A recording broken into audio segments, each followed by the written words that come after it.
The sound of the bell means we are in the championship rounds, the one and only King Amin of Essex. And guess what? That great spar. And I had a sparring partner before. We got some good work, taught me about my judgment, about my distance. I got Lidz Low in the building. I need him here to talk about what's happening, couple news and notes. So Lidz Low, plug yourself right quick before we jump right into it, bro. All right, man. It's the guy from Decatur, Georgia, man. Lidz Low, aka The Fans Corner on YouTube, Twitter, and Instagram. You know my thing. I'm straight down the middle when it comes to fighting. You start talking money and what somebody should and all. I ain't into all that. It's simple. Two people get in the ring. That's the only way we find out who the baddest man. And yeah, shout out to all the fans. There you go.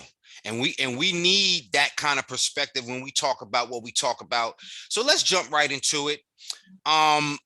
What's your perspective? We heard maybe earlier in the week, some people might have noticed they mentioned Shakur Stevenson, which is exciting for me. He's fighting in Newark in September. I'm going to that for sure.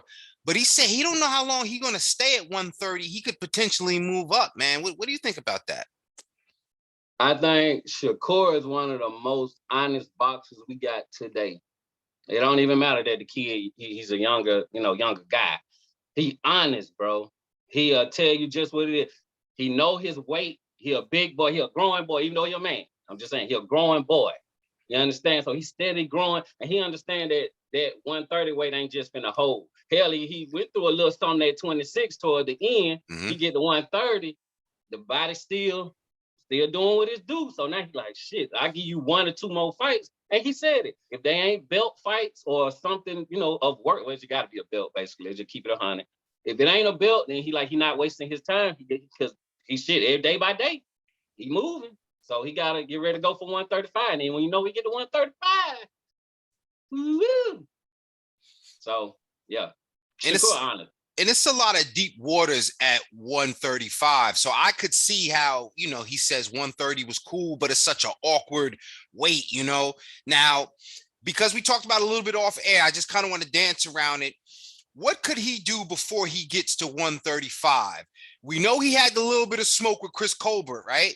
Mm-hmm. Now, Chris Colbert, I don't know how long Chris Colbert's going to stay at 130, but that could be a potential fight at 130 before he moves up. Or if the gentleman we talked about, and he's in the news as well, ain't going to get too much into it, but the Fonz himself, as I call him, Mr. Leather Jacket hanging out at the high school, Gary Russell, could at some point move up instead of hanging around at 126. He could move up to 130 and either get that smoke that Colbert was offering him, or he could get some smoke with Shakur. What you think, brother? Man, because Shakur's an honest boxer, and I go off his word. He's one of the few that I can really go off his word. He going for them titles, man. He trying to do an undisputed at 130. You know what I'm saying? Because his time is ticking, man. He finna move to 135. He know he is, but he trying to stay there, do the last couple fights. That's why he said, if it ain't for title, I can't waste my time. So no knock to Gary. You ain't bringing no title, bro. You know what I'm saying? For somebody to stay at that weight, you gotta have some. And Chris Colbert, no disrespect him, he ain't got no title, and he coming off a loss. You know what I'm saying? So the Chris Colbert and Gary now, and them two need to clash. Yeah. You know what I'm saying? But I know, your boy, B-Hop, Lil B-Hop, got Frank Martin problem. Yeah. I would tell him, forget Gary right now, unless you just gonna use him for some sparring to get up for the Martin fight. That's where your head should be, my guy. Yeah, man. And it's funny because that 130, it's not as deep, but the names are there, and you can easily get forgotten about. And somebody like Frank Martin could jump right in, make a splash against one of the guys that's considered at the top of 130, since we know even though Shakur is the actual top of 130, he ain't going to hang out there too long. So if Martin goes in there and defeats a Colbert or a Russell, yeah, that makes a lot of sense. I like that. That's why we need the fans corner, man, because we want sometimes a fight to happen, but we have to respect the honesty of a fighter, especially when they're telling us they're going after titles the same way. And Chris Colbert had a similar honesty. We're talking about he's after the money. Money will be his legacy. So honest fighters is a good, that's a good way to be. Yeah. Because that way we know where you at. And I mean, people gonna judge anyway, but at least you up front, you saying what it is. I can't knock you for that, bro. Yeah. Well, you know what? Honest, we want to know about is Jermall Charlo, excuse me.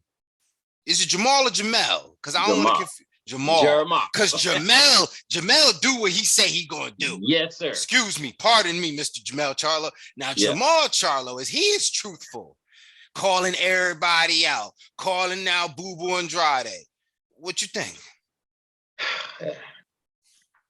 I call Jermall Charlo that dog, and Jermall, no disrespect, my guy, but I'm just from a fan seeing what I see. Seeing what I see. You talk that stuff, you have somebody approach you, you start stuttering. So then you start moving backwards. So Jermall, my guy, if you want Andrade wants you. Y'all say y'all want each other. Y'all stupid for not being making this fight. I know you trying to bag your brother for some junk that happened some years ago. That was your brother. That wasn't you. You know what I'm saying? Unless y'all had some bet that you ain't gonna fight him because he didn't fight him and all that stupid shit. But money is money. And plus, y'all niggas missing out on money because everybody waiting on Canelo. Still. And we talking about this years now, y'all niggas waiting on Canelo. So if them two, Jermall, if you want to fight, I'd rather you not be in the public, my guy, because the public don't take you serious. Go talk to your boy Al Heyman. You go tell Al Heyman you want Demetrius Andrade. Andrade not with the zone right now. Y'all should be able to make that fight. If you serious about it. Who else he called out? Yo, he called out Oscar De La Hoya. You think De La Hoya? Skip. Who else? You know what? I really think this. De La Hoya and Mayweather gonna end up doing another fight, and who gonna be on the undercard? Tank and Ryan. That's just what I think. They talking too much, bro. Floyd said he got one more fight in him. I know. I shout out to Ness. I know Ness said he think he gonna fight Tank, but Floyd ain't finna get knocked out. Yeah. Or he could put a boxing lesson on Tank, but he already got Tank behind him. Tank ain't finna break none of his records. He ain't worried about Tank. Yeah. But he will fight Oscar again and have Tank and Ryan on the undercard. That's the only way I really see that happening, because between Mayweather and Gold and what about Oscar, they just do too much of this. And then you got Ellaby in it too. And call it Back to the Future. You know they're gonna put it on pay-per-view. Oh yeah, Back to the Future. Now that is pay-per-view. I would give them that. You still gotta have a fire undercard. You always gotta have a fire undercard. Yeah. But you put Money and Oscar and Tank and Ryan, the old and the new. Oh yeah. That's brilliance. People, if y'all out there watching, whether 1 or 1,000, that right there, hit his Cash App or talk to him in his DMs. You owe that man something, because that's brilliant. If that fight does happen, De La Hoya and Mayweather with Ryan and Tank on an undercard, ticks every box for boxing and entertainment and sports entertainment. You got your hardcores and you got your casuals. And look, I say this, now our girl, Sanisha just left, but if they got any women's fighters, throw some female fighters, throw women's out on the undercard, round it out a little bit. Because really, to be honest, the card don't even have to be that big. Because you got them two, them the main two, everybody go. Yeah. So you get you about 2 more fights, maybe 3. For the pay-per-view. I'm pretty sure Mayweather and them probably got somebody that they want to bring up or something. Yeah. And then, hey, you got a hell of a night, bro. Yeah. Oh man, that's we're gonna have to watch that one, man. And you know, you got me stuck with that one. And we're gonna keep it right there with De La Hoya mentioning. He just mentioned, Floyd Mayweather. I respect him so much. So he lost Sanisha Estrada. He's praising Floyd, and then he's also talking a few months ago about selling Golden Boy Promotions. What's going on over there? You want to throw something out there right quick? I mean, I'm just putting 2 and 2 together. I thought I could, because what? Your boy Ryan, the only star right now, right? Pretty much. I think Ryan getting him a little headache also. You know, I think he's sticking in there because he made a deal. So he's trying to stick in there. And he might have been promised. He might have been promised a Tank fight a la Bob Arum to Bud Crawford, I'll get you the Spence fight. So if Oscar says, if I don't do shit else for you, Ryan, I can get you that Tank fight. That's why he's trying to butter him up. Look, we can do this. We can do 50-50. Let's do it down the middle. He like, fuck it. Because he know that's going to be big. I'll give it to him. That will be big. Shit, Ryan jumped out there and said he'd fight Floyd. So I think you're right. You really onto something. That's why I need good sparring, man, because I don't know it all, man. Brother, Ryan is another one. He in the Charlo bucket. Brother, you can't. You know how they say, actions speak louder than words? Yeah.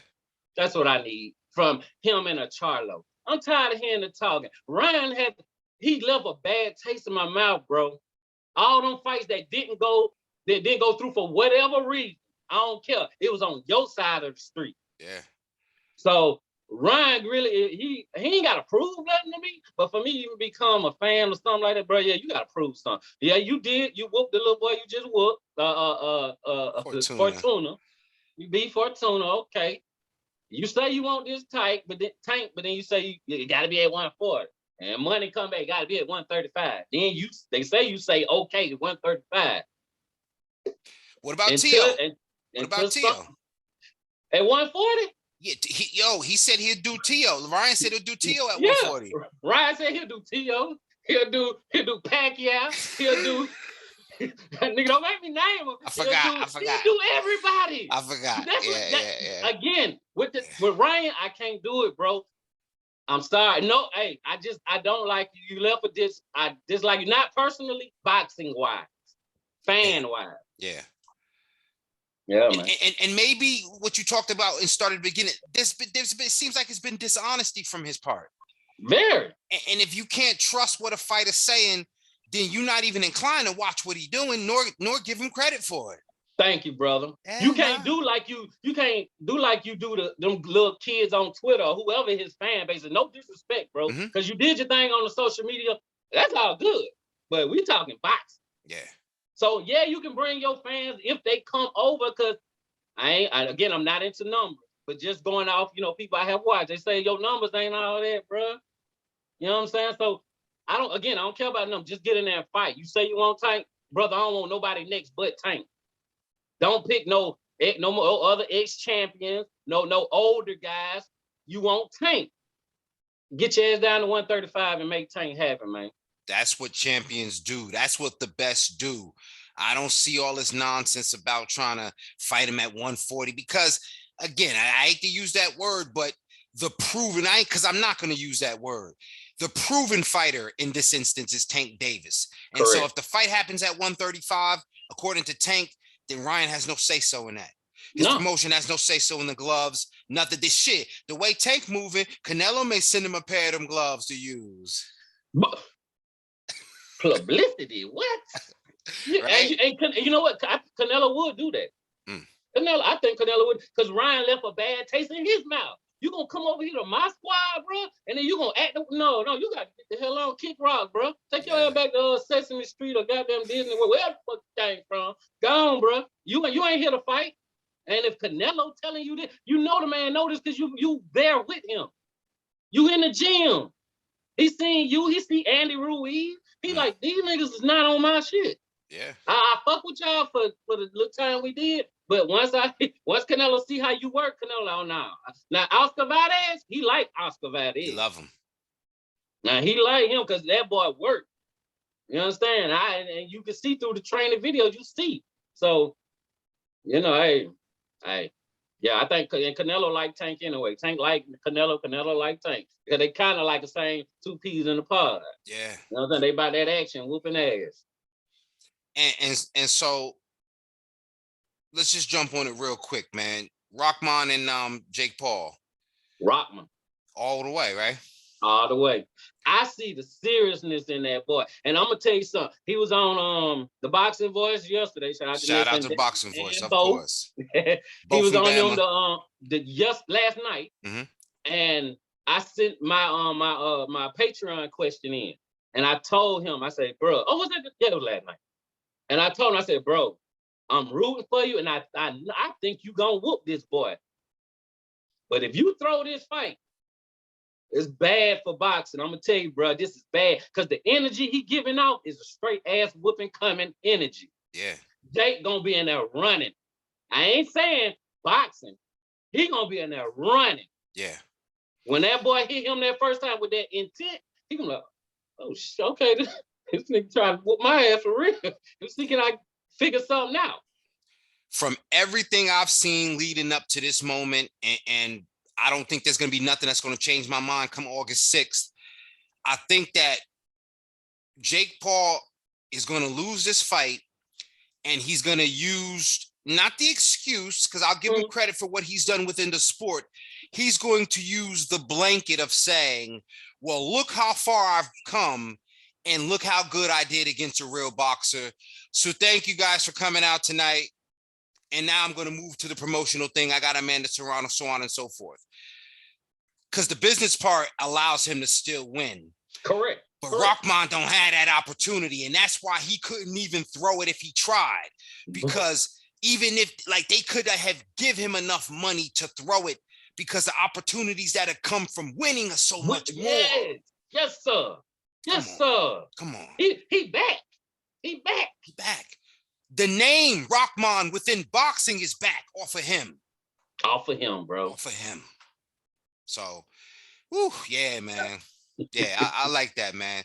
Let's look at what we got coming up this weekend. We know we got Danny Garcia, my man, at 154. We seen, Angel talking shit to him, man.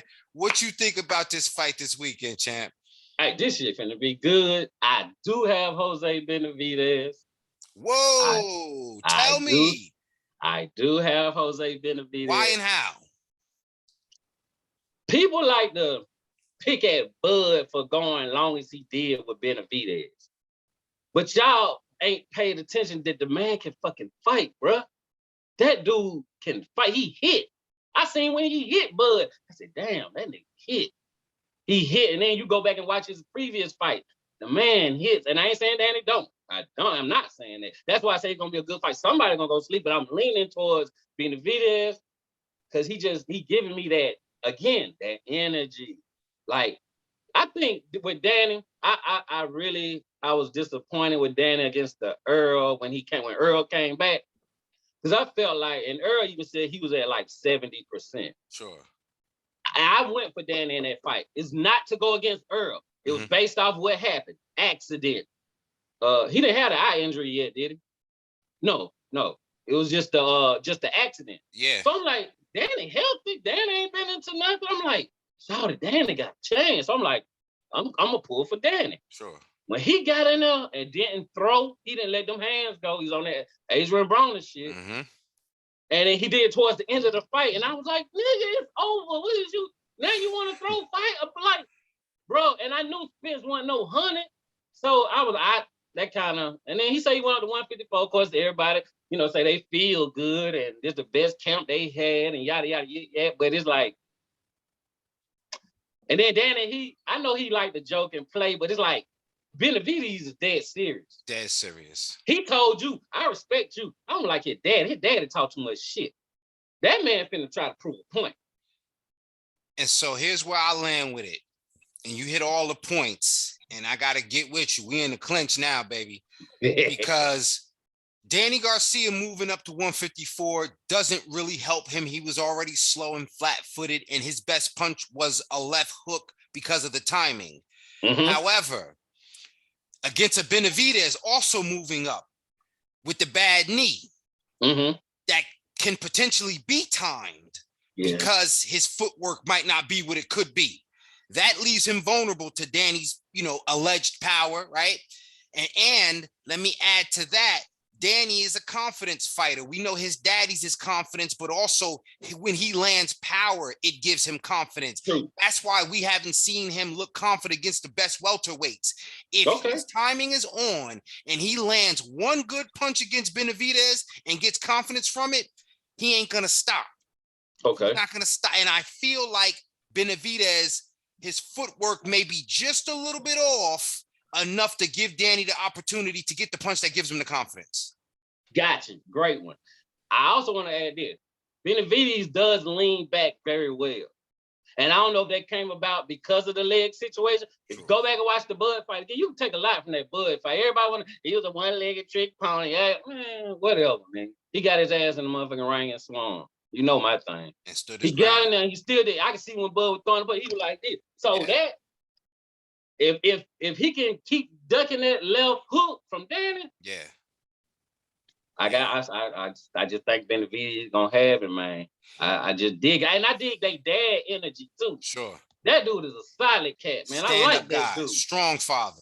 I like him, shout. I like him, man. He was up on the stage. He even Angel up there throwing money. He went up there like he was about to pick it up, playing along with him, like having fun. I'm like, bro, I love that coach, shout. He's a good coach. And I gotta give you that, because with that leaning back on the left counter, if Danny gets if his left hook counter gets countered, bam, then his confidence is down in the drain and Angel in the corner slapping him. Be careful, y'all. Don't fuck around with the fans corner, aka Lidz Low, because I'm trying to tell you, this man will learn you something about this pugilism here. Don't fuck with him. What, and you know what, I mean, I appreciate it, bro. Like I'm just dead ass love the fucking sport, bro. And I look at shit, I take everything into consideration. Even back to the Joshua and Andy Ruiz. Remember, I was the only one that picked Andy Ruiz, bro. Yeah. Everybody thought I was crazy. Like, Ness kept clowning me, like, what's wrong with Lidz Low? I'm like, bro, y'all ain't taking into consideration. First match in the U.S., the nigga hanging out in Miami. What the fuck you doing in Miami on your first goddamn time here? Nah, bro. You down there looking at ass and running up and down the beach. I know went to Ohio, man. Lay low. You go, like, and even, what's your boy, out of Houston, the coach, Charlo coach. Shields. Ronnie Shields. Even said he didn't come to, only reason he ain't train Anthony Joshua, because he didn't want to leave from over across the water. Yeah. Bro, he too, I ain't gonna get it all the way to it, I'm just saying, he too stuck in his ways. And you don't want to train for a trainer who's trying to get you ready for a dude who whoop your ass, bro, But again, you just have to take a lot of, you look at a lot of stuff, man. I ain't saying I'm the best at it. I just take it from my point of view. You ain't the best, man, but you're pretty damn good, man. Tell these people where they can find you at. Oh, no, hold up. One more fight to talk about. What's up? Gary Antoine Russell. I know we talked about, because this is a pretty stacked card. Gary Antoine Russell, he's at 140. He's in against Rances Bartholomew. Is there anything left with Bartholomew, or is this just, a good name on the resume? It's a good name on the resume, but he actually got something he's trying to fight for, but it kind of brings me back to the Ugas situation. You might be trying to do too much, maybe. I'm not sure. He ain't doing much as Ugas did. You know what I'm saying? And I think that's why Ugas was real down when he lost. He was really trying to do it for the country. And, so now he doing it, trying to be the first one to win 3 belts out of Cuba. So, bro, that's great initiative. You understand? And Gary Russell Jr., Gary Anton, goes without saying, that's a tough cookie, bro. You can probably good win over Victor Postol. Very good win over Postol. Bro, you could probably crack your teeth trying to chew on him. You feel me? Like tough, like that fight might fuck around and steal the show. Up under Danny and Benavidez. I agree. Yeah.